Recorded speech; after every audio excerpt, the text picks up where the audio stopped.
welcome. Welcome. All right, so you have 10 minutes in total, about 2 to 3 minutes each. Hope you have, so try to be concise and nail it to the point. And yeah, tell us, introduce yourselves, a little bit of a background. School background, yeah. All right, thank you. My name is Vanessa Kangongo. Sibeso Muhammad. I'm Bupe Mkwaya. All right. School, something, working. I'm not yet in school, I'll be in school next year. Yes. A graduate, but not yet deployed. So still figuring around. I actually do teaching. Yes, please. I'm also not in school yet, just working part-time somewhere, but I'm planning to go to school next year. Great. All right, yeah, you go ahead. Vanessa, right? Yes. It's supposed to be 4. The other person couldn't make it today. All right. Some personal issues. All right, okay.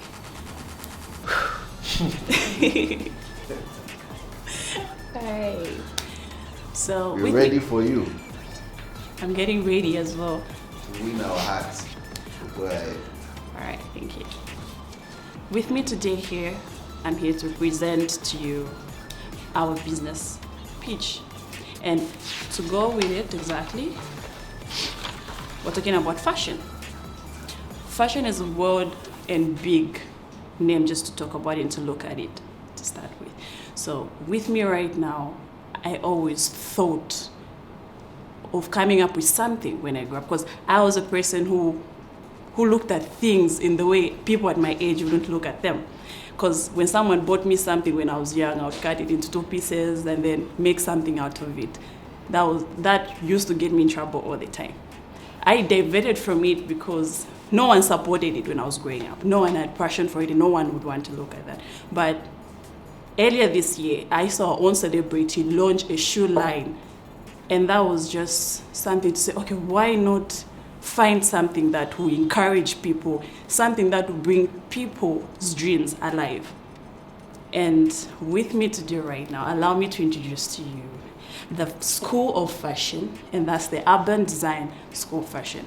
This is a school that won't just educate people, but this is a school that will talk about the Zambian culture and the Western culture when it comes to learning. We're talking about producing our own designers and our own tailors in the country. So what I would want to let everybody know to say, this won't just be an ordinary school. This is a school that will teach people how to rebrand their things. This is the school that is going to produce people and educate people rather on the rebranding, the creating of new clothes and shoes, handbags, and other things that can be rebranded. Another thing that I want to shed light on is the goal for this school. I mean, everybody will be like, sorry, why do you want to start up a school and everything? But our main goal is to put the Zambian flag on the map in the fashion industry. By doing so, we are going to end up with a lot of designers who are going to come from our institution.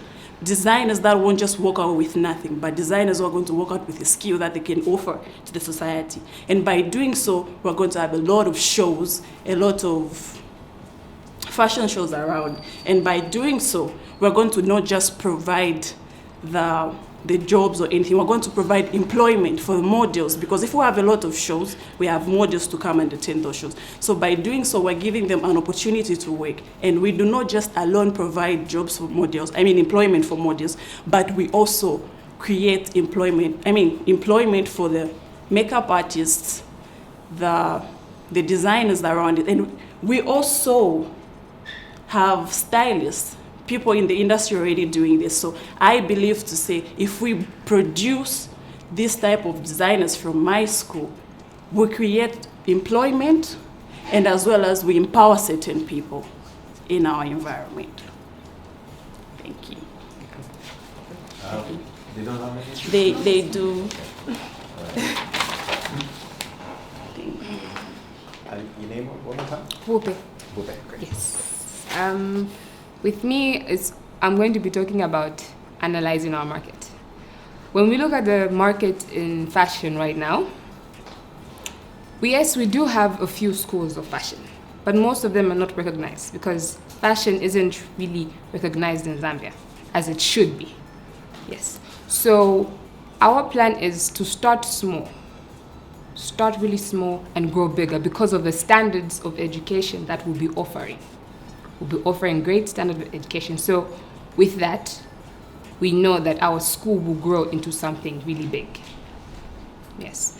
And also, our marketing plan is going to be, obviously, people will say social media because it's the greatest tool right now. But how are you going to reach people who don't have social media access right now? Through roadshows. You go around in, we say, compounds and create roadshows and sensitize people on the benefits of going to a fashion school. Because that, from there, we can actually have our own fashion designers because there's talents in these compounds in this compounds, there's a lot of talent. So with these roadshows, we can actually bring in more people to the school. And also, we'll use television to also advertise. We also use newspapers, billboards, because those are also great advertising tools. Right. That's really much me. Okay. Okay, thank you. This is Siveso. So, my pitch, probably, as earlier alluded by my friends or rather colleagues, I'm talking about implementation. So this is the part where we thought of how are we going to be able to achieve our goals and how are we going to set up the school. So basically on implementation, we are looking at things that are very vital. For instance, if you have to cook shima, you have to ask yourself, how will I cook this shima? What will I need? And what do I put in place? So this is our implementation plan. So first of all, it being a learning institution, definitely we need proper and up-to-date, machinery, because this is fashion we're talking about. And besides that, we need good infrastructure that is going to be conducive for the people that are going to come through. So away from that as well, we have got boarding facilities and the staff to be hired. So when we look at the staff to be hired, we already know there is a lot of people actually that are in the industry now, but they don't have that paper to certify them to be on the top. So what it is now is in our implementation goal, when it comes to staff, how do we find the qualified staff rather? We take it small because we are starting small definitely. So we use the ones that are already available. There are already people that approached us wanting to be part of this if at all it worked out. So however we thought of it, and it was like, okay, fine, it's a good idea to have people that are already in the industry come in and teach those people that are willing to be taught, in this school, or rather the students. And the funds were set aside for the implementation. If at all it goes through, we're looking at a total of 500,000 kwacha. That is chiefly for, maybe let me say, to cater for the first month of payments for the, maybe 3 months for the staff. We're looking at machinery and also infrastructure. When it comes to infrastructure, we don't really intend to have one from the scratch where we look for land and everything. For a start, there are bigger places that can be rented out. There are bigger, nice houses. Like we can turn it into a school. And we believe from there, people are going to start off. So monitoring.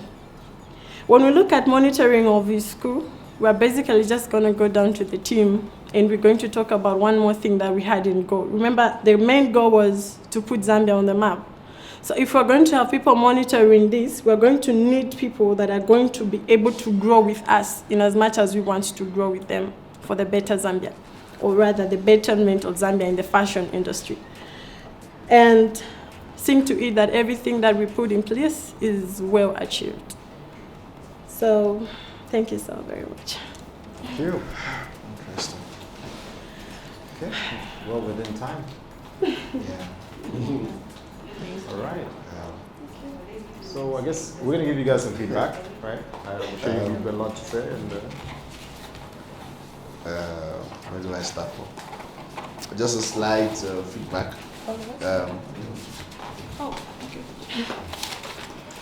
the mention of the funds for the project. Did I hear you say it's for the first month?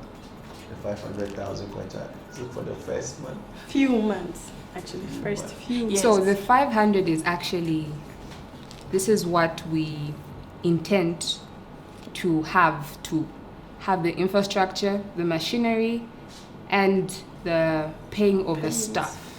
That's what we plan to have as You 500. have done as well by giving us a document with a breakdown on such. Okay. Because, anyway, Right, because according to our research, we found to say if we're starting up this certain thing, no one would want to leave their perfect job for an upcoming institution. but Yes. sorry, but there was one, maybe I'm sure he's a finance guy to pick up. Yes. I'll leave it to him. I won't even give him a hint, but I'm sure he's going to ask you. When he does, I'll say, yeah. Okay. Yeah. One essential thing which you guys didn't mention, which no investor, wouldn't want to hear that. And you entirely forgot to hit there. Yeah. Unfortunately. All right. Well, thanks for that. So, just feedback is obviously, it's an interesting take on fashion because I thought it was just about, Anyway, you've taken it from so the business is not fashion. Institutional perspective rather than like a retailer or. Yeah. So it's an education business, right? And I can see that the vision is to put Zambia on the map, right? So it's good to be driven, not necessarily by money, but to be driven by something bigger, and it's something He's coming there. He's coming too. that's right. So I'll just touch on the things I like and a few things of that nature. So you care about employment. You talk about, the industry. You want to build it up to a point where it employs a number of people, creates value in communities. There's a care for certain sectors, the compounds. It's an environment that, there's a lot of talent, as you mentioned, and I like the fact that you touched on that. So I think really in simple terms, I'll talk about profitability. Yeah. Right. Yes. So it's very important. Another thing, just to close off on the feedback, is fashion. Think of it as an ecosystem. Yes. Fashion is, you've seen that there's a gap in people who are trained, right? Trained to make the clothing, perhaps maybe even, of course, there's elements of models, not just the apparel. It is accessories, and you have to remember what makes fashion exciting.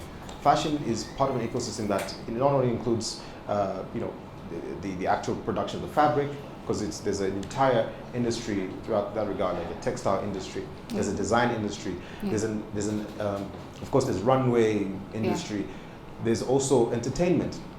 Whether it be cross pollination or whatever they call it of services or where fashion is sitting in movies, it's in music, and so on, and entertainers. So you have to look at it from a big perspective, and the offering that you're giving, and how it stimulates the ecosystem, and how it creates value. Because fashion it won't make sense for a person to come and train at your fashion school, unless they know that one day they'll come out and be a Givenchy or a Gucci or even a Zara or something like that. Then you have to think of, why does Zara exist? Yes, there's so when you think of the countries where they come from, there's a fashion district. New York, Paris, and so on. And that fashion district has schools, it has models, it has marketing people, it's got finance people. All these things make up that industry. So that's just feedback, really. But thank you so much, and well done. Thank you. Thank you.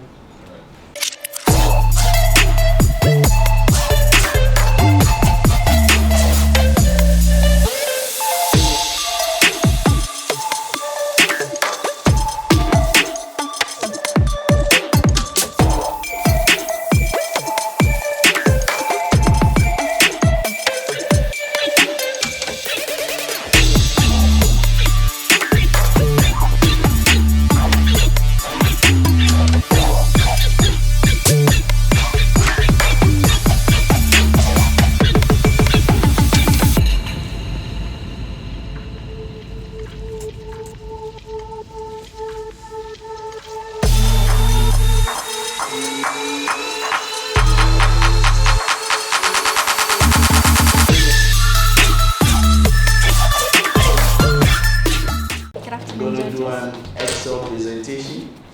So we're going to talk numbers, right? Yes, Yeah. we do have Okay. You're welcome. it. Thank you so much. All right. So you have 10 minutes, about 2 to 3 minutes each, and kindly introduce yourselves, and then you can get started. So my name is Mlenga Mumba, and I'm an environmental health graduate. I'm also an entrepreneur. Hello, my name is S01E06, and I'm a fitness trainer. My name is Rosie Ngoni. I'm a teacher by profession. My major is biology and minor chemistry. Interesting.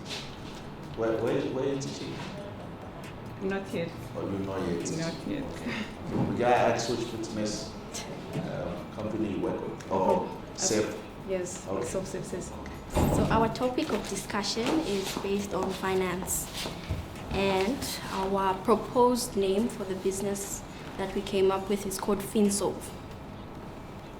So FinSolve is practically financial solutions combined to make FinSolve. Interesting. So it is a microfinance consultancy firm whose aim is to increase access to finances for small and medium enterprises and individuals in need of financial services. It offers grant application facilitation services, loans, and as well as other platforms that help small and medium enterprises gain access to funds for them to grow their businesses. This company will also ensure that we promote and bring free financial literacy to small business owners. So our target market is, as we explained earlier in the introduction, to say it's small and medium enterprises and also individuals seeking financial assistance. So majority of businesses in Zambia are comprised of small and medium enterprises. That's why we focused on them so much, because they contribute to mending and amendment of the economy of Zambia. So access to finances is a major constraint that we identified for these small and medium enterprises. That's why we targeted them. My colleague is going to continue on what the company is about and the solutions we found for them.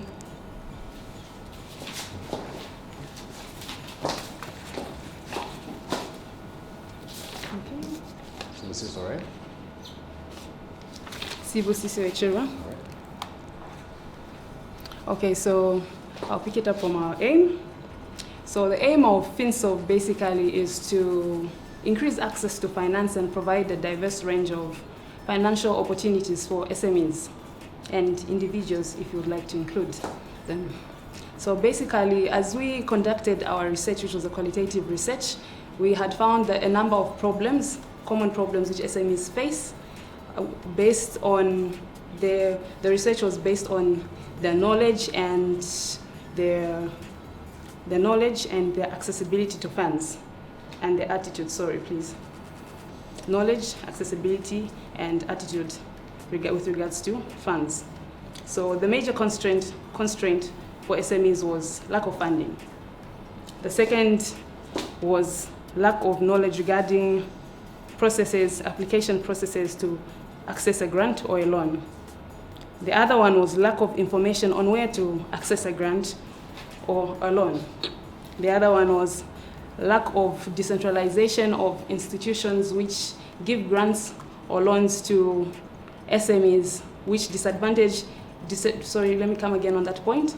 Lack of decentralization of institutions which give out grants and loans outside Lusaka, which disadvantaged SMEs who are outside Lusaka.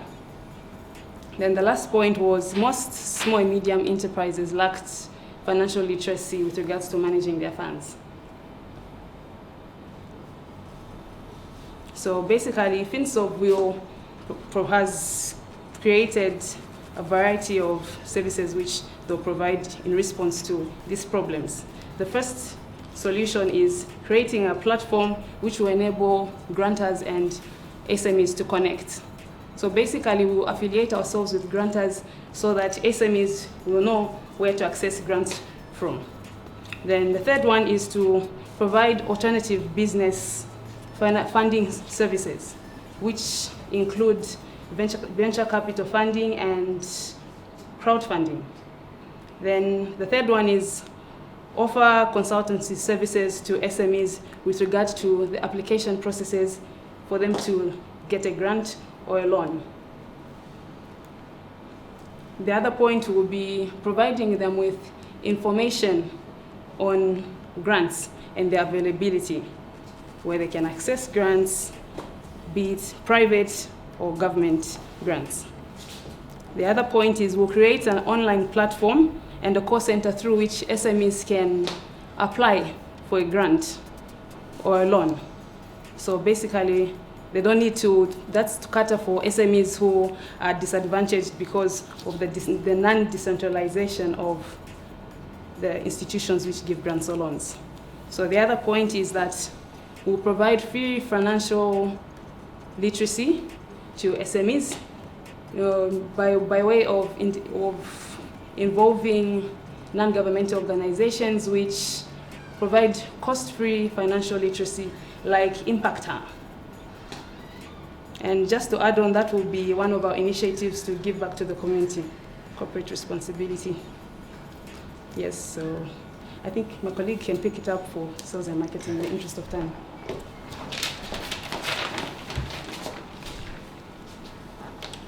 I'll pick it up on the... It's Rose, right? Yes.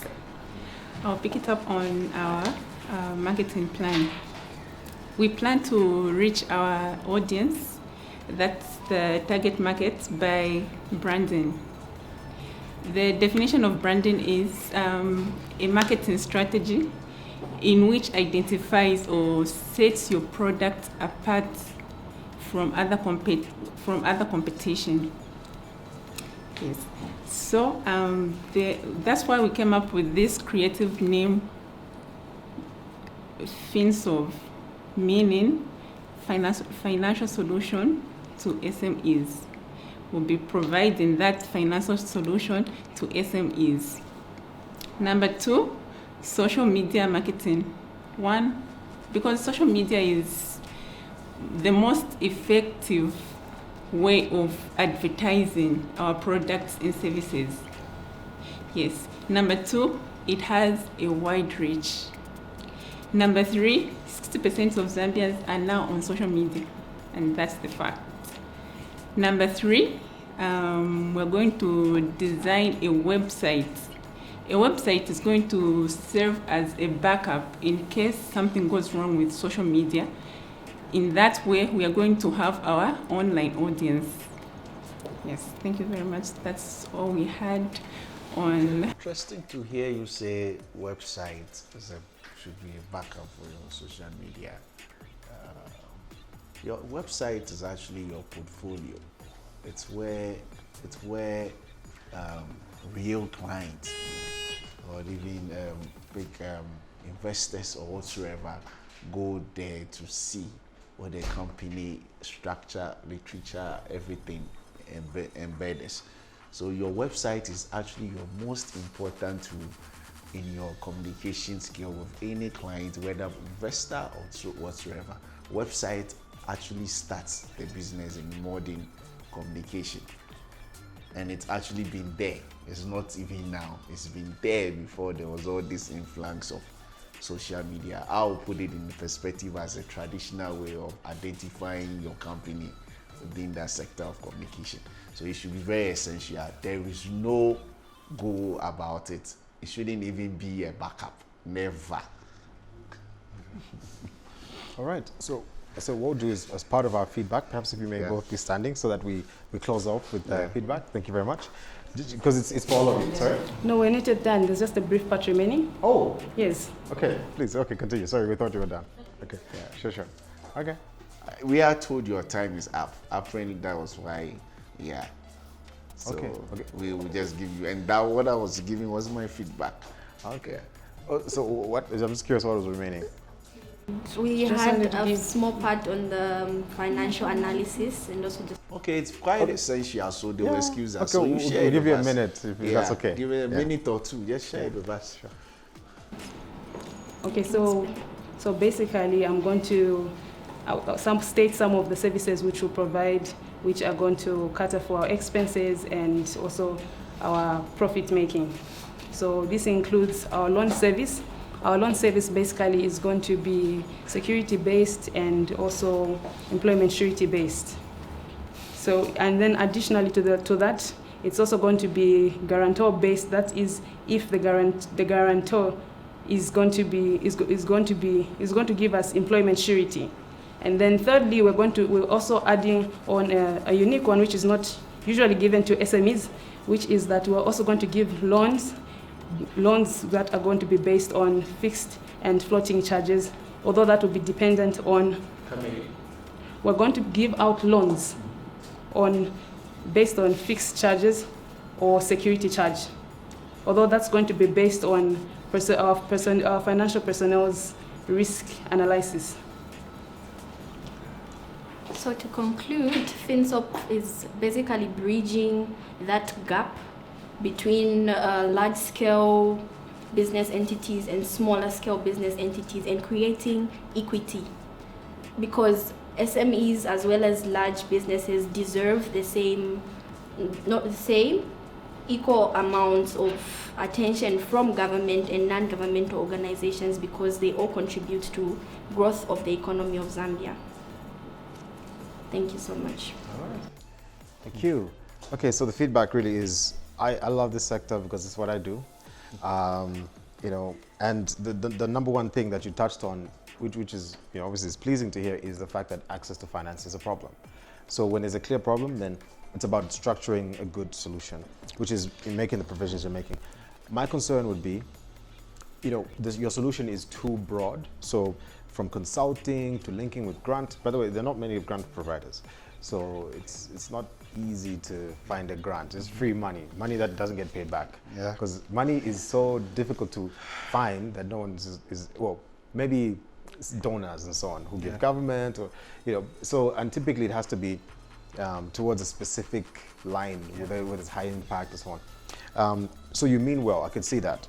But I think what should have been coming through very clearly is a clear sense of your market. So you've got SMEs who need money. You talk about they're lacking financial literacy, willing to provide free financial literacy classes. When you're running a financial organization, you have to realize that from a management perspective, it would be insane, it would be hectic to have so much time and attention spent on managing, on teaching people. And then when you should be raising money, right? And raising money, an investor doesn't put money in your loan book, in your financial services entity, unless they feel as though, you've got to... I just wanted to correct you on that one. We're going to be offering the free financial services, the free financial literacy service through an NGO that provides cost-free literacy. I see. Services. Okay. And they pay you, or they do it? The other people do it. So you don't do it there. Well, I think what she's trying to say is they will use the advocacy that is given by that NGO. Oh, I see. Okay. So they will run through that NGO Perfect. to sell your brand, isn't it? Yes. Excellent. So Okay. create a partnership with that NGO. That's a good idea. But I will say something. And this is a very unfair thing because you guys are talking about fixing a problem that exists in society. Companies where there isn't financial literacy. So a company that doesn't have audited financial statements, and doesn't have financial literacy won't get money, won't pass the requirements for getting a loan, getting investment capital. So that is, so you almost don't even look at that when you're running, because you're going to lose your money when, you're managing funds and lending it out. This is why there's high non-performing loans in some of the banks and microfinance institutions. The last point I just wanted to quickly make is the mindset of grants, venture capital, crowdfunding, and loans is very different. So that's why you won't find a company that does venture capital doing loans or other things, because it's a different system. You're running a loan book, it's transactional, you're doing your appraisals, your credit committees are meeting to analyze each loan, and you're tracking because you have to collect the money. You have to bring in lawyers because people default. It's in a big way. So it's an industry on its own. So usually loan companies are just loan companies because it's a lot of work. I know that because we've invested in loan businesses, and I'm a venture capitalist. That's basically our business model, and I don't see myself adding something another sort of division that does the other things, because the organization will be a bit confused. It would have to literally create an entirely new organization, but I'm sure it's possible. But I just thought I would just give you that feedback. Yeah, but thank you so much for your presentation. And it would have been good also, the last point is to know how much you're looking to raise. Like if you're talking to investor, how much money you need and how profitable it will be, over time. I think that would be very important. Since it's a financial business, we should have known that you're gonna have a $10 million balance sheet. By year 5, it would be 50, would have loaned X amount of money, that kind of information. But yeah, that's just feedback. Thank you so much. Yeah.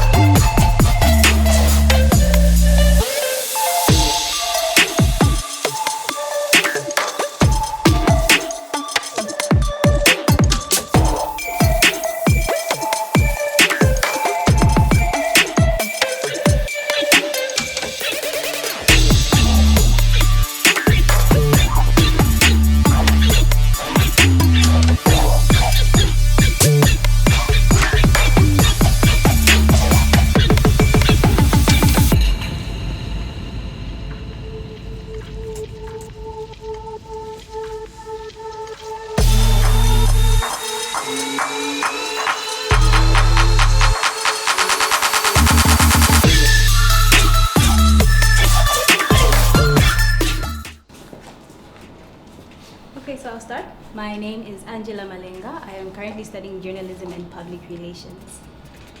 My name is Ashley Mwanza and I'm studying marketing at the University of Lusaka in my second year. My name is Robert Emmanuel and I'm working as an assistant. Okay, my name is Amapalo Kalenso. I'm a second year student at the University of Zambia studying pursuing a bachelor's degree in economics and a minor in business administration. So We're ready for you. I'm going to begin with the introduction. Okay. So this piece is going to discuss the ways in which Hidden Gem Zambia, a show by Mara TV, is going to benefit the tourism industry in Zambia. So we go by the name Mara. Mara is an inclusion of all of our names, Mara TV. And we have an idea to introduce a show called Hidden Gem Zambia that's going to look at publicizing those tourist places that are not known in Zambia. Most people will want to visit places like Livingstone and Siavonga when they visit Zambia, but we want to highlight those places that haven't yet been publicized and discovered. So we're going to focus on enhancing the tourism sector and flowing in tourists from outside to increase Zambia's income from that particular sector. A lot of people fly out internationally, but we want to put Zambia on the map so that we can attract more tourists to come into the country as opposed for us going out.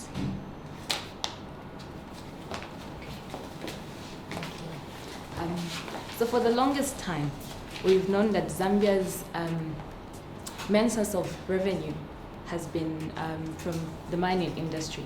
But over the years, we've seen that it's proved that it's not sustainable, mainly because minerals are diminishing resources. And maybe because, for example, copper, for the fluctuating prices. So of late, we've seen that the government is trying to divert our national resources to sectors like tourism as well as agriculture. Agriculture, there's always a food market. There's always going to be a food market. And tourism, Zambia is a blessed country. We have so many beautiful sites. We could use it as it could be a very big source of revenue for us. So as Mara TV, we want to advertise the sports that haven't been promoted as much as they should. Yes. So another thing I'd like to talk about is the challenges, the reasons why those sites haven't been advertised as much as they should. One, distance. I think maybe you would agree with me, that it's definitely closer, or the distance to Livingstone is not as much as it's definitely shorter than the distance to Samfia. Another reason is poor road network. The road network down the south is better than the road network up north Zambia. And another reason is infrastructure development. You go to Samfya, you're watching the waters, it ends there. After that, they don't even have proper accommodation facilities. You have to travel to another town. But Livingston is like a one-stop shop. You go there, you have other activities. There's maybe boat cruising, water rafting, wildlife. You have so much to do. So someone is definitely going to pick Livingston over a place like Samfya. And another reason is, as a country, we haven't really invested in journalists that specialize in tourism, though it has to be a thing of passion. It has to be with you. So as Mara TV, we want to focus on that. We want to, because tourism is something you see. Someone will not go to a place they do not know about. You need to show the people for them to go there.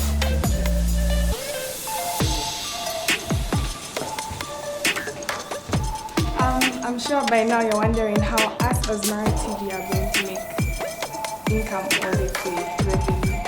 We plan on setting up a website that encourage companies like hotels,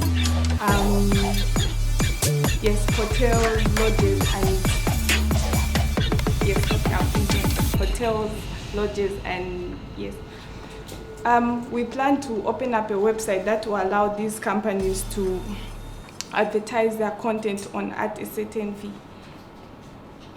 Thank you.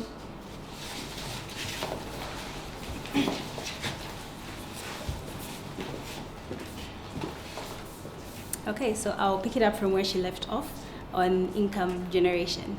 Like she said, we plan to create, first of all, a website that will be directly attached to our TV station. So all the content that will be presented on our TV station will also go on our website. And the sole purpose of this is to cater to our international market.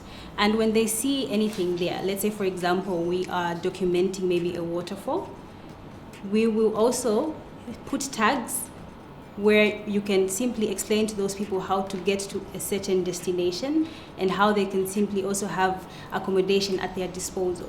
And also another thing that we want to do is to just create partnerships, maybe with communication, like transport companies, to create partnerships with lodges, like she said earlier, so that those people directly are related to us, and even the content that we're giving out is true and it is from something that is relatable to the people. Another thing that I want to emphasize is when I sat down with my colleagues and we started brainstorming on why we want to come up with a TV station that is centered around tourism, we asked ourselves, what is it that people do to thrive? You need to have a story that is relatable to people. And for us having a tourism-based TV station, it's something that we know will stand the test of time because people will forever relate to this business. People will forever have a channel to which we can tell our story as Zambians. I think tourism is not something that we can do away with. Our stories will forever be there. We'll always have a platform to tell people who we are as Zambians. We'll always have a platform to call the international market and to have a reason for people to come here. I think it's, as journalists, as the media, let's not forget our fundamentals: to entertain, to inform, to educate. I know people already have this notion about the tourism industry. People already feel like there are only few things, but our role is to come back and redefine that. Our role is to re-educate people. Our role is to bring back that patriotism, because our first target is the people in Zambia. We need to reinstill that faith in our country. We need people to feel that they have a very beautiful country. It starts with me telling people that I come from a beautiful country that has so much to offer. And with that, I believe our business will stand the test of time. So please, do take a chance on us. What's your name again? Angela Malenga. Thank you. Thank you. All right. So you guys are done? Yes. All right. So if you can kindly stand so we can give you some feedback. Yeah. Who is Mapalu? You? Okay. All right. Okay. So, yeah, very interesting. In the beginning, I was concerned as to whether you're in media or you're in tourism. I was also confused. Yeah, it eventually became clear, right? But clarity is very important. You know, when you're presenting a business, right, you have to be clear on what's your value proposition, what are people going to be spending money on. And in media, you have to remember the main revenue driver for media is advertising. So, and you're a TV station, and that ultimately is the #1 revenue driver. So anyone who's going to have shows or any placements and adverts, that's what they pay for, and that's what sustains. I'm sure he can agree, being in the industry. So so clarity on who in that space would be your clients. I think you touched on tour operators and so on. And then now Zambia is relatively small. You're right, it's beautiful. We've got so many tourism assets. My concern would be, and this is not for you to give feedback on now, we're just talking here, is on how much content there would be that would allow for a consistent TV show to run. Because it's only so much you can do to show Samfia and Livingston and Mfowe. After a while, you'd be tired, like a week or so. So you need to see how do you generate more content for your channel. So not to limit it to just tourism and make it as broad as possible. That's just a thought. And then also, in business, this is a business challenge pitch. So it's also important to have a sense of the financials. What are you looking to invest? What are the gimmicks and things of that nature you're gonna do to make Mara? You guys are proud of it. It's a beautiful name. I like it. How are you going to make it the sort of TV station of choice for anyone who's interested in tourism, both locally and internationally? And how much money is it going to make? If an investor is going to put money in, not only how much is needed, how much is going to be made in return. So that's really just my feedback for you guys. If I start speaking now and now, because a bit concerned with what they're trying to put across. Like you were saying, at the start of the pitch, I was a bit confused. I didn't know whether you were pitching a tourism business or a TV station. So later on, I got grooved in what you were trying to. I think along the line, I managed to grab something. One thing I want to hit on, which he had even mentioned, is the consistency of the content, which is identifiable with the TV station you want to put out there. Thankfully, on this channel, like Mozo TV, we launched about 2 months ago.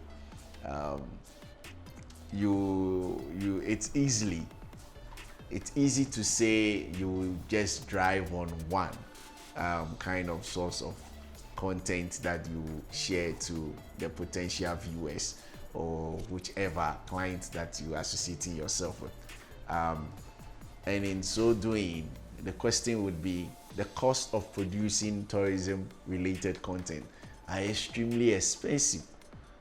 There are logistics of transportation, of going there, where you're going to sleep, the crew, the movement, the mobility itself is another huge cost of doing that.